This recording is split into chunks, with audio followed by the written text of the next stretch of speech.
Balik lagi bersama gua Rivaldi Andrayana di Wabrol, WJ Studios Ngobrol.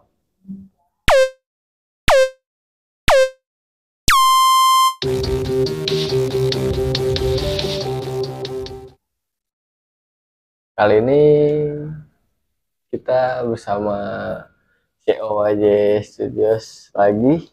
Ya, lagi. Semoga nggak bosan ya. Dan lagi karena masih banyak pembicaraan yang perlu gue bicarakan sama lo. Ya, siap siap dibantu. Jadi gini Gus. Oke. Banyak ya, mungkin ada beberapa penonton WJ yang nungguin soal film Red Devil. Oke. Itu gimana nih? Gue juga nungguin nih proses syutingnya ini kapan. Kita juga belum ada omongan. Oke. Jadi dari lu gimana? Sebenarnya sih Red Devil gue udah hitung-hitung ya dari bulan Desember ya bro. Terus kita announcement akhirnya di bulan Februari tayang. Ya sebenarnya. betul. Di tanggal 2 gue ingat banget. Posternya juga masih ada di Instagram. Instagram. 1 sebelum gue ulang tahun tuh. Iya. Ulang tahun Februari yang teman-temannya Rivaldi. Jangan lupa kejar-kejar ya.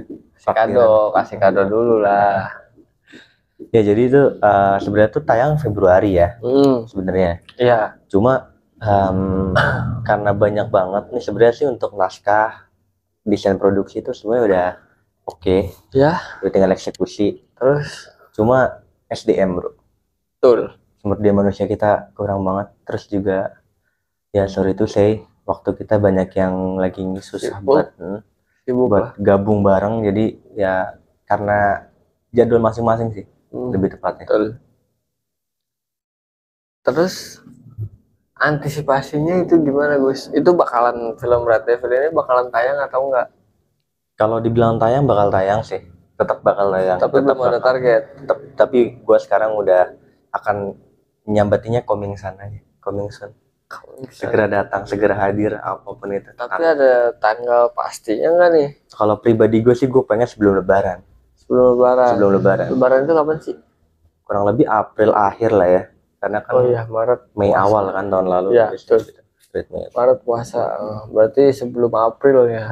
Sebelum April. Sekarang aja udah Januari akhir Gus. Maret itu udah puasa. Kali kita syuting puasa-puasa. Gue masih ogah. Tapi seru sih. Enggak. Seru banget. Gue nggak mau datang. Minum es kelapa tuh kadang-kadang. Seger. Lu mah bikin puasa gue batal Gus. Berarti target lu untuk Red Devil ini sebelum Lebaran. Sebelum Lebaran sih, insya Allah ya. Semoga sih. Ya mungkin kalian yang di luar wajah mau bantuin, ayolah. Bisa syuting. Bantuin apa? Doa. Bantu doa ya, sama bantu tenaga sih paling dibutuhin mah. Bantu manpower. Kalau ada orang udah langsung jalan syuting. Itu sih. Karena Red Devil 2 ini film epic banget sebenarnya, serius. Gue mau spoiler cuma ntar nggak seru lagi gitu. Ini epic banget, jujur. Ya semoga aja kita bisa sebelum Lebaran bisa nayangin ya filmnya. Gue mau nanya dong, kemarin lu di prank pada Adang ya di episode sebelumnya? Iya anjir. Gimana tuh? Lu sumpah dulu, gue yang awal nih, padahal lu bilang di grup kan, apa namanya, ntar lu ini ya, pada Adang narasumbernya ya. Oke tuh gue siap. Gue mikirin tuh materi semalaman tuh, kata gue apa ya materi buat besok pada Adang nih. Udah gue siapin tuh, materi udah ada. Emang sebelum itu kan bercanda-bercanda dulu tuh, sebelum kita closing kan tempat kerja. Ya udahlah, awalnya berjalan dengan lancar, gue pede kan, pede gue mau ya semua gue udah siap materi, gue pede. Tengah jalan kan, tengah jalan tiba-tiba gue yang jadi narasumber, kata gue lah anjing. Perasaan lu ya, perasaannya kacau. Yang tadinya gue udah siap mikirin materi itu udah buyar semua. Lanjut mikirin jawaban. Untungnya aib gue gak kebuka. Sebenarnya sih ada part 2 bro. Ini giliran ya. Jadi tuh gue udah nyiapin beberapa, jadi lu tinggal nyiapin. Gak ada. Menyiapin aib yang dimana lu harus bongkar aja. Gak ada boy. Gitu. Aib itu untuk disembunyikan. Allah gitu, udah bagus nyembunyiin aib gua. Jadi lo bongkar-bongkar. 30% itu masih disembunyiin, 70% paling sesuai yang pada yang bilang waktu itu. Enggak mau. Pokoknya ya, kalau memang misalkan ada konten kayak gini lagi di kerjaan, gue pastiin nanya dulu sekarang mah. Nggak mau gue di prank kayak kemarin. Ya jadi di episode sebelumnya ya, Rivaldi itu kena prank. Jadi tuh waktu itu gue sama atasan gue namanya Pak Dadang itu kong-kali-kong. Terutama Pak Dadang sih wacana awalnya. Pak Dadang tuh Lo bilang gimana wah? awalnya tuh gue lagi beli makan sih, gue inget banget. Terus Pak Dadang tahu-tahu ngomong, ngobrolnya Rivaldi di sini aja. Tapi kesannya gue yang jadi gue yang jadi narasumber nih gitu.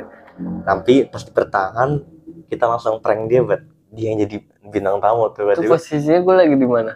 Lagi di belakang, lagi di meja komputer lagi sama admin tuh. Dia ngomong ke gue diem tuh. Dia kata, yang kalau dulu ke depan iya, ya. Terus, kayak siapa gue mau bagi gitu menarik tuh ya. Ya udahlah, jadiin aja. Karena kan emang gue tuh pengen banget Pak Dadang itu tampil, tapi karena Pak Dadangnya sibuk banget, jadi ya udah gue iyain tuh dia ketika dia pengen jadi host. Ya udah gue malah sampai ya kita rela-relain pulang kerja ya kan, habis closing tag. Tapi ya berjalan dengan lancar sih menurut gue. Bagus sih prank anjing. Prank pokoknya judulnya prank terplot twist, karena plot twist banget sih. Nggak lagi-lagi gue. Pokoknya kalau tempat kerja gue nggak lagi-lagi kayak gitu. Nah, tapi biar podcast episode ini nggak hambar, gue kayak pengen ngomong deh. Apa tuh? Apa yang bisa diomongin? Gue lagi gatel. Enggak, tadi lu gue mau nanya dulu nih lo. Apa nih? Ada satu pertanyaan gue ngeganjal. Tadi lo habis kemana? Nggak biasa. Pulang kerja langsung pulang gitu aja.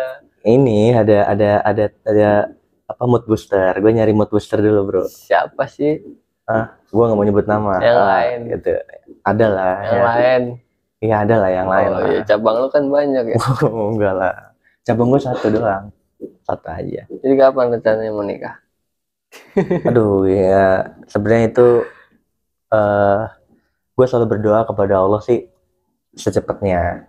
Gue tadi juga. Gue juga begitu Gus. Secepatnya, dan semoga kalau dilancarin rezeki gue semuanya saat tahun ini. Ya doain aja yang baik-baik ya. Iya. Lu sendiri gimana? Saya gue kenalnya ini apa tulang rusuk apa? Siapa lagi? Udah jangan. Ya gue mah belum hilalnya belum kelihatan sih. Belum. Tapi ya target gue nih nikah dari sekolah kelas 2 apa kelas 3 SMA gitu gue lupa. Target 2023 tahun ini nih. Tahun ini berarti. Nah ini gue penasaran nih. Gimana? Ya jadi awal emang gue pada saat sekolah pada kala itu. Nice. Udah kayak lu tau gak sih kartun di MNC TV yang pada masa itu? Iya. Pada dahulu kala. Oh iya, pada zaman kala. Waktu itu saya sedang bersekolah, anjing baku banget. Ya jadi pada waktu gua masih sekolah dulu kelas 2 ya, kelas 2 naik kelas 3 itu gua kayak bayangin aja gitu, kayak punya mimpi, kayak punya target gua harus nikah 2023. Waktu demi waktu coba gue lewatin. Realitas kehidupan mulai kelihatan ya. Iya, ternyata tidak sesuai gambaran ya. Ya walaupun tidak sesuai gambaran, tapi kan namanya 2003 masih awal ini. Masih awal. Kita kan nggak tahu masih ada 11 bulan lagi. Kita kan nggak tahu ke depannya gimana. Siapa tahu gue yang duluan ngasih undangan ke lu. Nah itu yang gue harapin. Doain aja yang terbaik. Doain yang terbaik. Semoga dapat jodohnya yang baik-baik juga. Yang baik-baik. Jangan yang kayak dulu-dulu. Tapi gue mau sedikit. Udah Oh iya. Gue ngapa jadi lu yang ini. Tapi ya soal rencana kita, karena balik lagi ya sebenarnya gue mau sedikit diskusi nih pendapat lu dan pendapat gue juga. Ya. Nikah muda itu baik gak sih dari sisi pandang lu dulu sebelum gue mau ngasih? Kalau menurut gue nikah muda itu sebenarnya bukan pilihan sih Gus. Ada ya mungkin ada beberapa yang pilihan, ada yang keterpaksaan. Oke. Ya, kalau yang emang udah pilihan dia ya kayak gue ini target nih 2023 terus udah nikah, ya mau nggak mau. Itu karena pilihan. Karena pilihan lu. Tahu karena pilihan orang tua. orang tua misalkan nargetin 2003 nikah nih, lu udah dijodohin sama si A, ya udah mau nggak mau. Tapi kalau keterpaksaan, misalkan lu udah milih anak orang, itu dibilang mendelik dah ya. Itu juga dan kalau dijodohin juga terpaksaan sebenarnya, karena ya namanya cinta kan, namanya nikah itu kucing siapa itu? namanya ini plot twist bener-bener nih kayaknya. Namanya dijodohin, kalau lu nggak cinta kan buat apa lu nikah? Itu keterpaksaan. Kalau menurut gue sih ya kalau nikah muda itu nggak masalah. Lu mau nikah muda, malah kalau menurut gue nikah muda itu lebih indah bro. Kayak lu bisa, ya lu tau lah namanya pacaran ribut putus kayak gitu kan ya. Kalau nikah nggak mungkin kan lu ribut, gue minta cerai nih, nggak mungkin kan, nggak segampang itu ya kan. Lu udah nikah modal mahal-mahal, tapi lu tiba-tiba cerai gitu aja nggak mungkin kan. Jadi ya sama satu lagi, ketika lu punya anak, lu jadi lebih nggak terlalu jaraknya, umurnya nggak terlalu jauh. Jadi ibaratnya kayak temen aja sama anak kayak gitu sih. Contohnya kayak ya Pak Dadang lagi-lagi. Dia bener-bener deket banget kan sama anaknya. Emang nggak jauh, dan anaknya juga jaraknya 2 anak itu nggak jauh-jauh kan, cuma setahun kan. Kayak gitu sih kalau menurut gua. Ya sih, kira banyak beberapa kali gue selalu dengar ya dari orang-orang ya, mungkin dari yang pakai persepsi dulu nikah tuh sukses dulu gitu, ngejar dunia dulu. Padahal menurut gue sih nggak harus melulu tentang dunia, nggak sih? Betul. Karena gue selalu berprinsip nikah itu ibadah. Ya. Ketika kita udah bisa nikah itu salah satu ikhtiar kita buat. Kalau kata Pak Dadang, balik lagi, Pak, nama lu laku banget Pak, sumpah. Jadi kenapa jadi Pak Dadang mulu sih? Iya. Jadi menurut gue yang harus dikejar itu ibadahnya dulu. Betul. Karena gue nggak bisa ngasih contoh ke siapa, tapi gue bayangin ketika lu pacaran di nikah, gue rasa itu indah banget.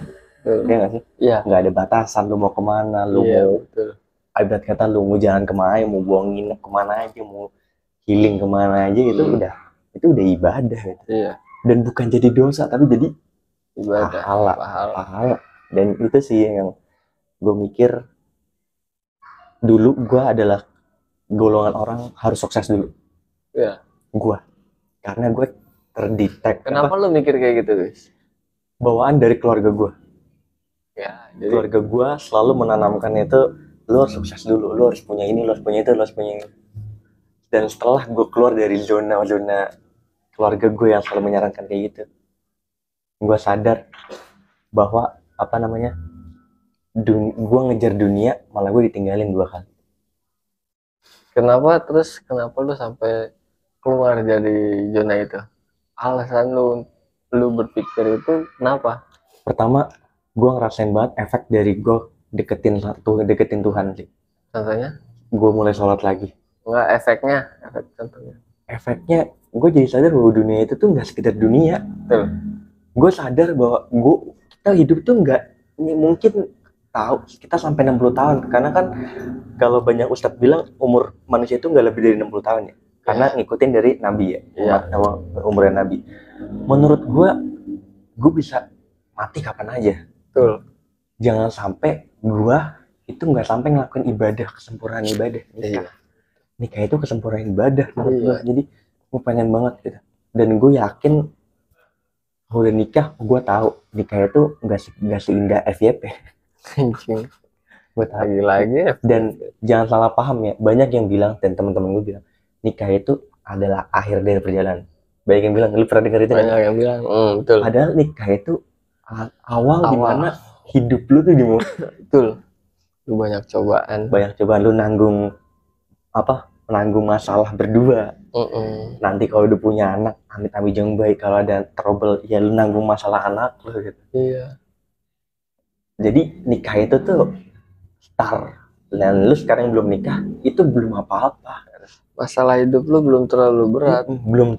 Dan itu justru yang akan nunjukin bahwa, tapi bukan berarti nikah itu akan jadi hal yang menakutkan. Enggak, justru akan ada banyak maknanya dan banyak keseruannya di situ. Lebih banyak lu belajar. Nah, betul. Ditimbang lu banyak pengalaman di pacaran. Pacaran cuma apa sih? Iya nggak sih? Soalnya gue mantan gue yang nonton. Apa? Intinya lu bahagia, gue bahagia. Kalau lu nonton ini cepetan nikah. Lah, kan tapi kan jodoh itu udah yang nentuin Gus, kapan lu harus ketemu jodoh lu. Iya. Alam. Ya. Intinya ya emang jodoh itu kita yang megang kendalinya.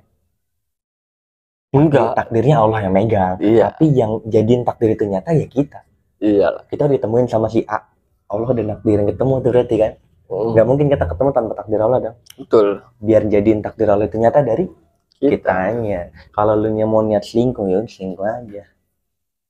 Gak usah nyebut-nyebut takdir Allah dulu. Aduh Gus, tapi kalau soal selingkuh ya, lu seselingkuh apapun kalau emang udah jodoh sama si A, lu selingkuh sama B, C, D, E, segala macam, tetap aja lu bakalan balik lagi ke si A. Nah, itu balik dari pilihan takdir Gus. Takdir. Ya, balik lagi, makanya gue selalu bilangnya tuh kayak nyimbangin bro, nyimbangin kayak ya gue dulu juga kategori orang yang selalu berpegang kendali. gue dulu sempat kekeh dalam pendapat gue takdir itu bisa dirubah dengan cara kita. Gue dulu berpendapat seperti itu, tapi gue setelah gue ngerenung menentang takdir dong lu. Iya, waktu itu gue gue sempat jujur di fase sempat menentang takdir karena gue percaya bahwa takdir itu kita yang megang kendali.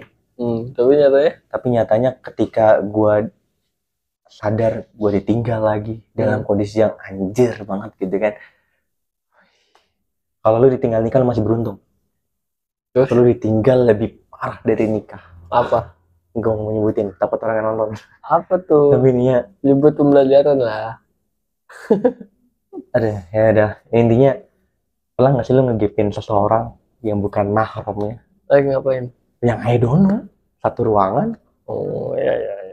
Gue nggak mau nyebut nama. Kalau lu kesindir ya udah, tapi gue nggak nyebut nama ya. Okay? Jadi ya udah. Tapi apa rasanya Gus?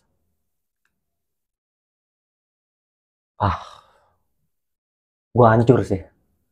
Dan gue bisa ngomong dari gue goblok. Gue ngemis minta balik waktu itu. Emang iya lu goblok? Iya. Padahal tadi ngomong juga ya pak. Padahal lagi.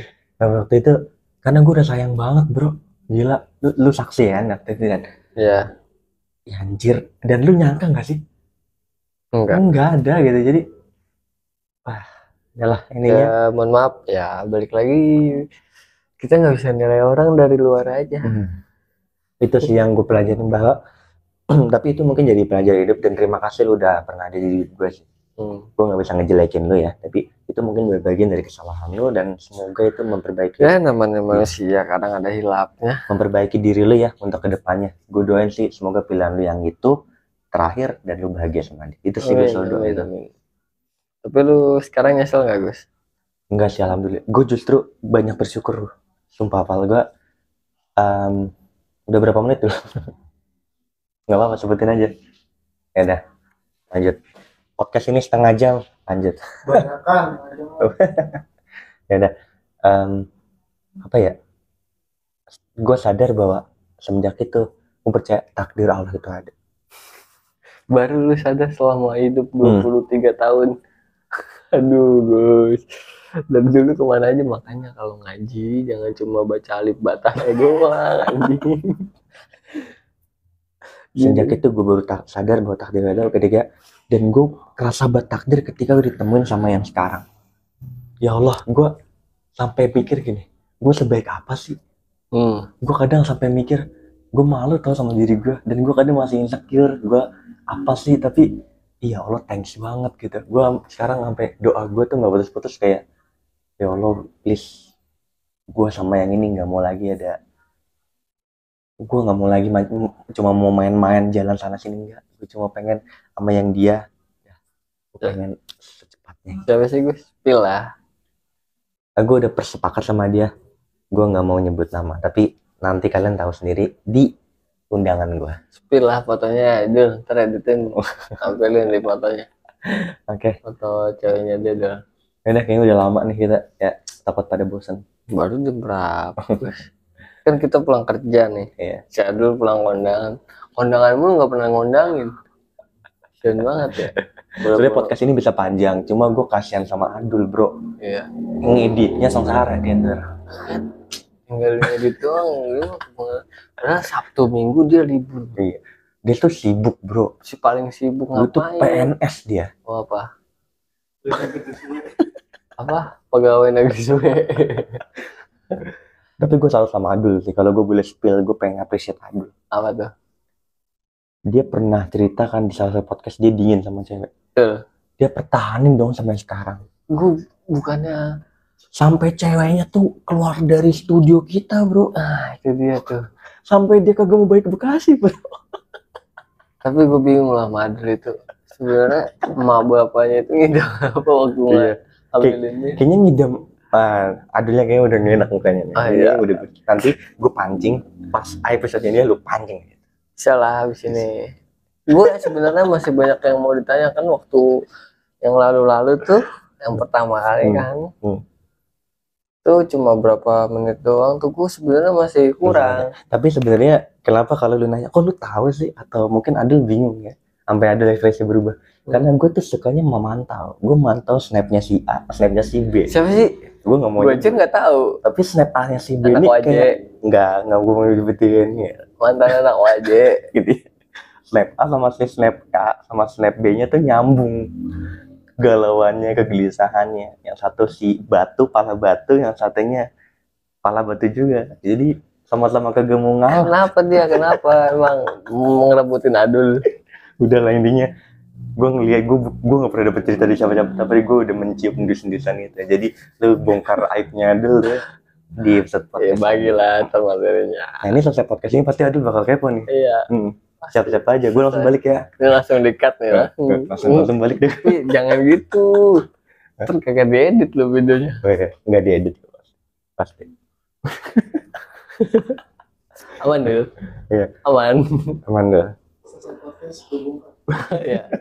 Siap. Ya. Oke, siap. Oke, terima kasih Gus sudah menemani gue malam ini. Ya, walaupun mata gue udah ngantuk-ngantuk ini, tapi ya demi kalian. Buat nama yang disebut, maaf ya. Ya, tapi yang nggak kesebut kesindir ya, berarti itu. Ya gue pribadi pun juga mewakili wajib minta maaf kalau masih ada kekurangan dari kita. Ya kita ini ibaratkan studio yang masih merintis, masih berproses layaknya bayi yang mau mencoba jalan. Kita tuh belum bisa jalan. Betul, kalau emang ada kekurangan dari kita nggak apa-apa, DM aja di Instagram Wajah Studios, kasih kritik dan saran, nggak apa-apa, kita welcome dan kita sangat terima kritikan dari kalian itu. Oke. Sama satu lagi, kalau memang misalkan kalian mau kalau kalian ada masalah dan kalian mau berbagi pengalaman hidup, bisa datang aja Wabro, DM aja, lagi aja IG Wajah Studios. Walaupun memang kita belum ada peralatan headset, mic-nya, tapi yang penting kan ngobrol kan. Yang penting apa ya, pembelajaran hidupnya sih. Soalnya gue masih butuh pembelajaran hidup sih, walaupun hidup gue begini-gini aja, tapi gue masih butuh arahan lah. Oke, ya udah, siap. Sekian dari gue, Rivaldi Andreana. Gue Bagus Wantaka. Salam Wajah Studios.